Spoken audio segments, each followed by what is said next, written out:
Speaking of culture and welfare warfare, as you said, I think that we can start a discussion about whether Western cultures want to survive and whether they want to maintain their identity.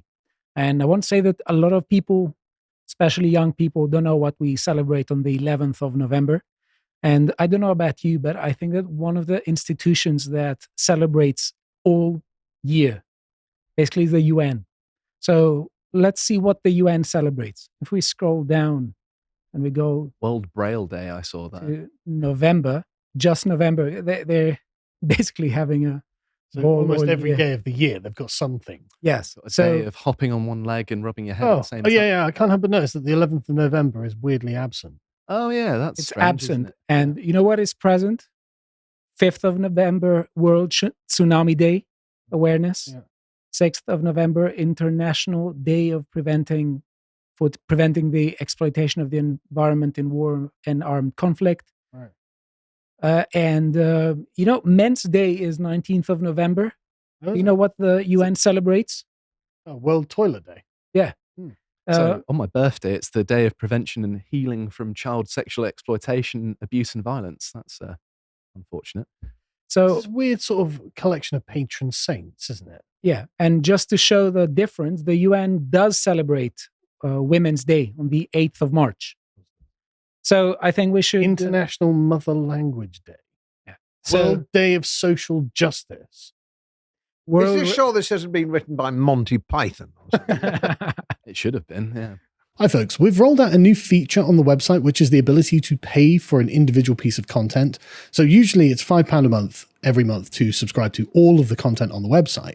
But I appreciate there are going to be people who simply don't want to do that. They would be interested instead in purchasing a single piece of content for a lower amount, and they've got a particular niche that they're interested in watching. And so they don't want every single piece of content. They just want this one thing.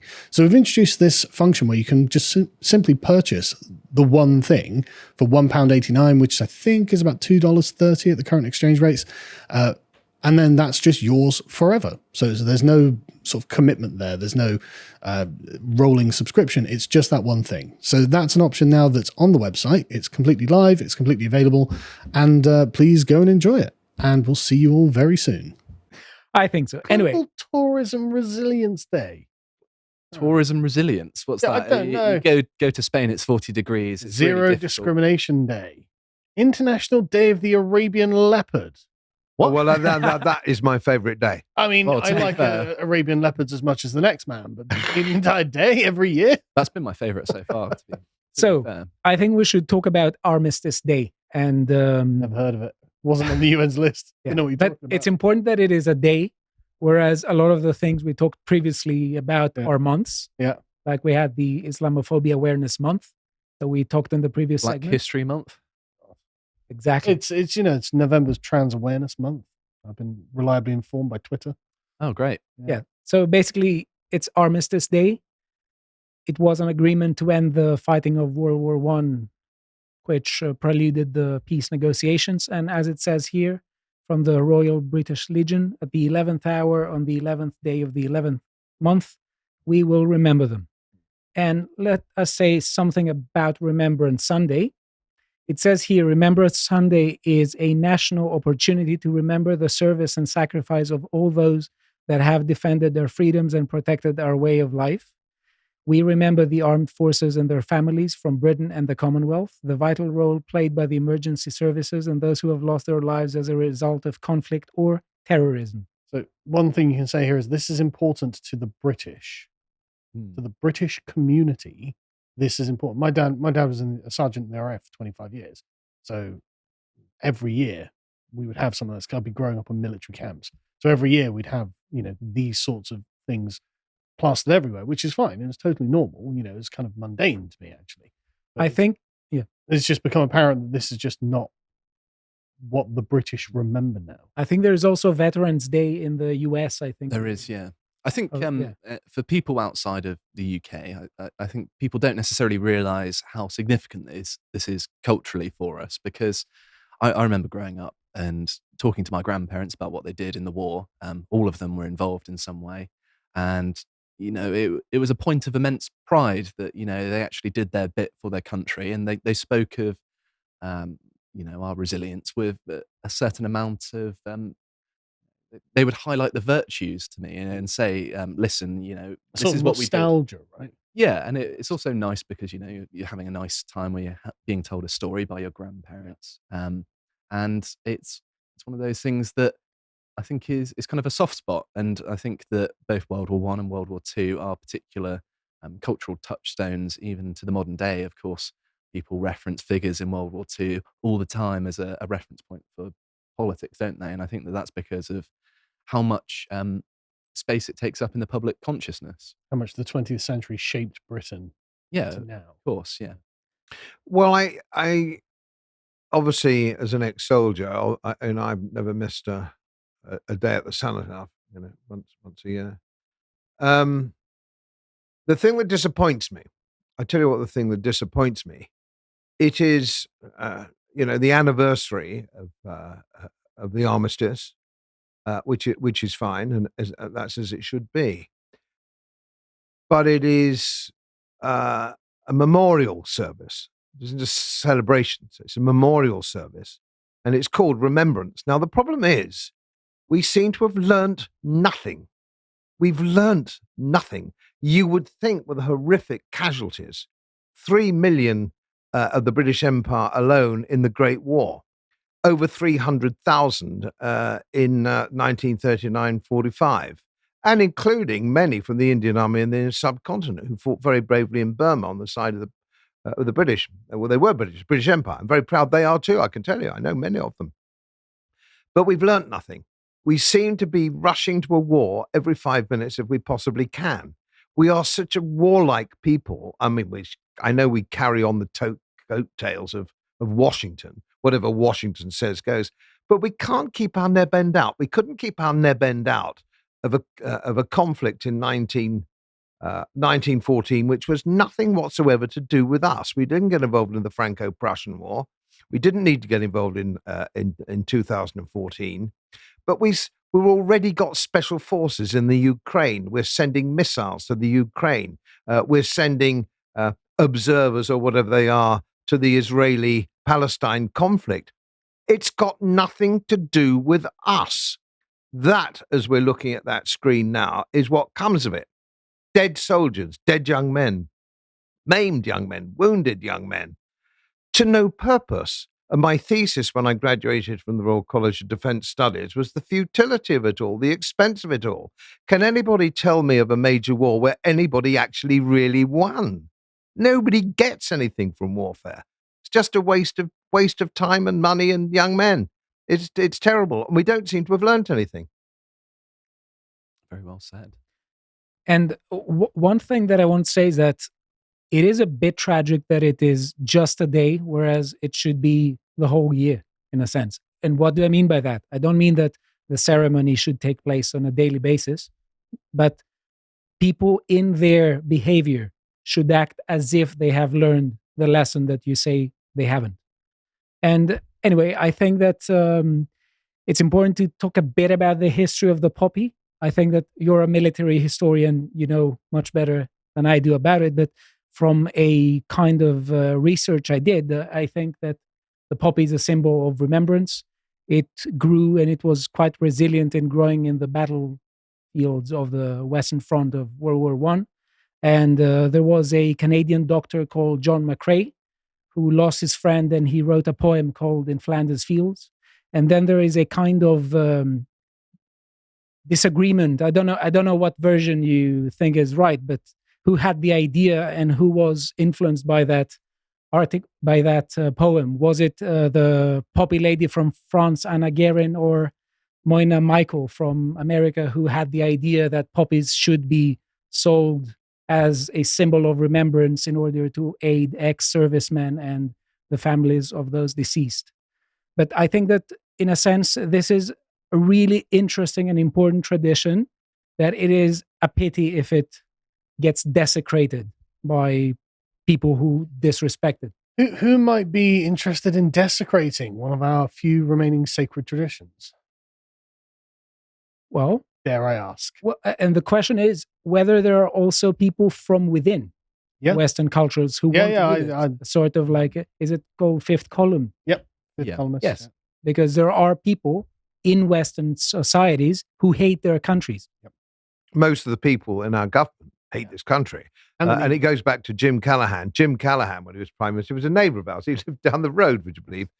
And he used to go to Armistice Day and he didn't wear his medals. He was a naval officer in the war and he didn't wear his medals. And somebody actually said to him when he finished being Prime Minister, somebody said to him, why didn't you wear, he was wearing his medals, when he finished and he was wearing his medals. And he made an interesting comment. He said, well, yes, I'm wearing my medals now because I'm only representing myself. And my father said, Jim, who were you representing before? Yeah. So this has been going on since the 70s. There's, and of course, remember, you won't, you're too young to remember that, what's his name, turned up, Michael Crossman, or is this, in a donkey jacket, because he, celebrating his fight against fashions, which he did from a desk at the Evening Standard.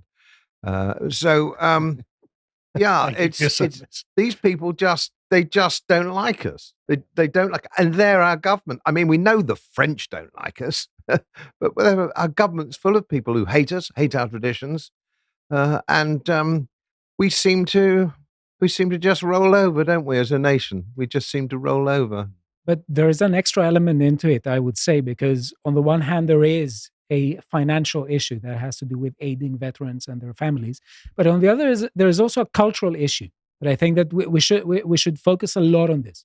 I think that's important because it shows the least amount of gratitude that people can show to people who lost their lives and fought for a lot of the institutions that we take for granted, and certainly the people you say hate their countries take for granted.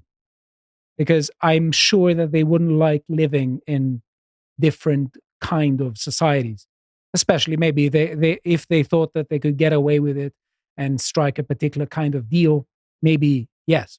They've been too comfortable for too long and they don't know what it's like to be afraid. Yeah. So 105 years afterwards, let's see this. Council cancels Remembrance Day parade over health and safety concerns. Barrytown Council said it was saddened to have to cancel the parade. Now, what sort of reasons do you think they cited? Well, apparently health and safety. Yeah, that's very Python-esque, isn't it? Yeah. Remembering people losing their lives. Oh, we're a bit afraid that, the health and safety at a parade. Okay. And parade's known for their high body counts. What? And they say an incident occurred at the Remembrance Sunday parade in Studley in 2018. Where an army veteran suffered serious head injuries when he was hit by a car while marshalling the parade. Right, so there was an accident 5 years ago. Hmm. So the parade this year has to be cancelled. That seems like an excuse to my mind, doesn't it? Yeah. And no one can just say that let's close the road just for the parade. Mm-hmm. It Let's gets done all call the it time, off. doesn't it? In lots of different places, they're more than happy to close off roads for a parade. And I think, for Remembrance Sunday, or Armistice Day, sorry, then that would be a very, very good reason for it, isn't it? It's something that everyone most people recognize as being a good thing if they're British. I think if you dug down a little bit, if there were any such thing these days as investigative journalists, which of course there aren't, you would find at Barry Town Council the normal lineup of very suspicious British hating people that have used health and safety to get rid of this. It wouldn't. I bet if I phoned up and I knew anybody in Barry Town Council or somebody who lived in and around there, they'd be able to tell us straight away, oh, yeah, that's Red Ken. He doesn't want the thing to go ahead and he's calling the shots. It will also, I would imagine, be almost 100% Labour. I'm just looking that up now, actually. Yeah, I'd be very surprised if it isn't 100% Labour and with all the baggage that goes, and I wouldn't mind betting also in Barry Town Council, the turnout to vote's probably only about 25%, so they don't even represent anybody. It's I'm looking at all the I'm councillors sticking my now. neck I'm out. curious now. I really hope this pans out. It's all Plaid Cymru and Labour. Well, bad. That's even worse. Christ, Labour are bad enough. I saw one Conservative councillor, just from my cursory look. Oh no, there's two. out of about 30. Literally the most anti-British parties you could have in the Welsh government. And have you got the turnout there? Because I bet it's right about. I'll have a quick look. Yeah, I bet it's atrociously. I'm low. quite surprised because it's not like the Welsh weren't involved. Yeah, no. Well, the wonderful memorial at Mametz Wood, of course, on the Somme. Very brave regiments, the Welsh fought, and I know Wales, I know Welshmen. But if you want to go to, I have actually, it was at St Asaph about 5 years ago because I had to be in Wales and I went to the memorial service at the cathedral.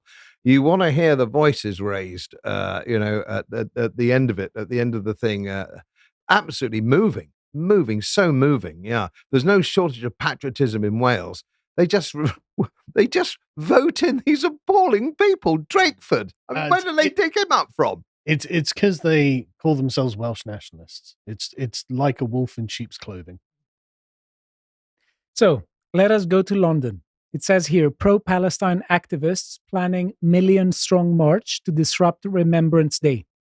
Just show you these. Is that their explicit intention to disrupt it, or is it just? Well, why would you otherwise? I Well, suppose why would so, you do it the day before, or the day after? I'm just curious as to their, what they've No, I'm not explicitly. I'm beyond giving these people the benefit of the doubt. Right? I'm not doing that. Every year, this is the national holiday on the 11th of November. You're like, yeah, we're going to have a march. No, you did that deliberately, and you knew what you did. And yeah. And it says the Palestine Solidarity campaign with another organization. They are calling for a million march for Palestine. And it says that the group plans to hold one of its dozens of protests this weekend, just a few hundred meters from the cenotaph commemorating the UK's war dead. Should just be forbidden. Mind you, there's always an upside. The upside is this going to just slowly wake up to the people that have what has happened in the last 10 years? Will people start looking at this and go, crikey, how many of these people are here? And there's an irony also that the streets can be commanded by these people who are there in their millions, or could be there in the millions because there are millions of them. But of course, then you ask yourself again where the real power is. Is it on the street or in the banking system or people that we don't know, oligarchs that we can't see? And I don't know whether you saw the clip the other day of the Pope kissing Nat Rothschild's hand. Bowing about it, yeah. I saw it and I thought, now, it's interesting who runs this country. One thing is sure, it's not us.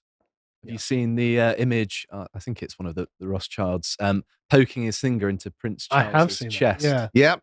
It tells you all you need to know. So the Metropolitan Police had an announcement. It says, we're aware of media reporting and social media commentary suggesting next weekend's Remembrance events could be disrupted by protest. As we set out in the update below, we will do everything in our power to ensure this does not happen. What's the advice from Barry Town Council?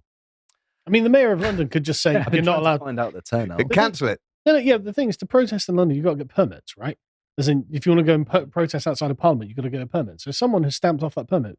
The Mayor of London could just say, no, you're not having that permit on that day. Now, there might be a reason why Mr. Khan would not be interested in preventing that protest or respecting British traditions, but, I think without a sufficient police presence there, it's going to be a bloodbath, isn't it? I don't know, and I don't want to. I hope it isn't. Yeah. I'm sure I've got a feeling this. I could be egg on face here, but I've got a feeling this could be a non-event, a damp squib, because I think hope so. This, if that goes ahead, they're not stupid. They may make a mistake.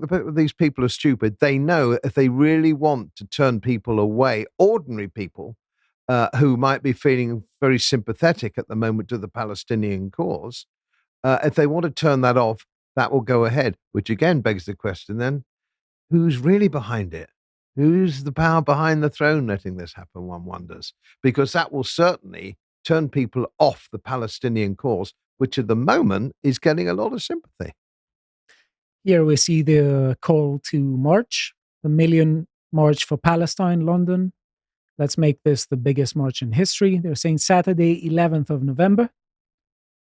You see, And we have here the socialist Shelley Asquith saying dozens of British Palestinian children led the 500,000 strong march in London yesterday. Those who seek to paint them as anything other than a symbol of hope for freedom and justice are cruel beyond belief. It's not like the Palestinians to use children as human shields, is it? Yeah, and let's just I'll just let this play here a bit to look at the treatment, let's say, of the monuments. To put it, it says, "Don't let the cenotaph be next." We can just have a chat now while we're looking at the. Yeah, I mean they've done this multiple times. Someone from Black Lives Matter tried to burn one of the British flags on there.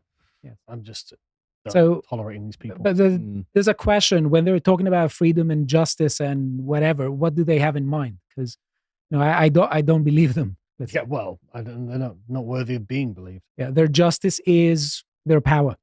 That's it. I'm not sure if you're going to touch on this, but what this calls to mind is our discussion about Popper's paradox of tolerance, which is basically a brief addendum in his Open Society and Its Enemies, talking about, well, if you tolerate people who are going to use your tolerance against you, then it's going to destroy your society, more or less. Which, I mean, this is what's going on, right? Exactly. And there's a question to be had as to why is this being allowed. It's basically the question you asked before. So anti-British forces are abroad in this country and they're in control of the government and the police and the media, and there's just no getting around that at this point. And I think the same is for other Western societies as well, because the left is operating in an internationalist way, let's say. They don't have national consciousness. They think national consciousness is basically the worst atavism possible. And I'll just tell my Greek compatriots, think of what would happen if something like that happened on the 25th of March. I'm just asking. Just one thing to end. If you want to support us, you can subscribe to our website for £5 a month and watch all our premium content, such as the latest symposium I did on the semantics, politics, and value of freedom. Speaking of values that we need to reaffirm. If you appreciated that episode from the podcast of the Lotus Eaters, you can go to lotuseaters.com to get access to all the premium content that's on the site, such as the premium videos, this one on the politics of Barbie. If you'd like to find out what else is being put out, you can follow on Twitter at lotuseaters_com on Twitter. Thank you and goodbye.